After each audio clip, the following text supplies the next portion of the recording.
Subscribe the channel, press the bell icon for more videos.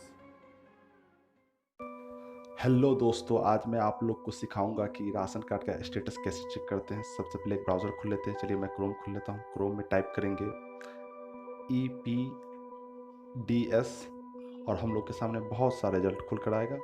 जो सबसे ऊपर जो रिजल्ट है उस रिजल्ट पर हम क्लिक करेंगे और उसे खोलेंगे। तो चलिए मैं क्लिक करता हूँ। तो हम लोग के सामने कुछ इस तरह का इंटरफेस खुल के आएगा और हम लोग को क्लिक करना है RC इशू सिस्टम पर। चलिए क्लिक कर लेता हूँ उस पर।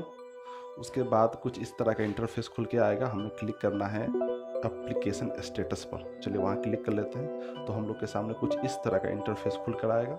इसमें कुछ जानकारियाँ भरनी है, जैसे जिला, अनुमंडल और RTPS संख्या। चलिए हम फटाफट भर लेते हैं। मेरा जो जिला है मैं वो भर लेता हूँ। आपका जो जिला होगा वो आप भर लीजिएगा। अनुमंडल भर लेता हूँ। उसके बाद RTPS संख्या टाइप कर देता हूँ और एक नीचे बटन है शो, उस पर क्लिक कर देता हूँ। तो जैसे ही क्लिक करेंगे आपके राशन कार्ड का जो भी स्टेटस होगा वो शो हो जाएगा। तो मेरे केस में मेरा राशन कार्ड अप्रूव हो चुका है और प्रिंटिंग के लिए भेज दिया गया है। तो वीडियो अच्छा लगा है तो लाइक कीजिए, कमेंट कीजिए और अपने दोस्तों के साथ शेयर कीजिए। धन्यवाद।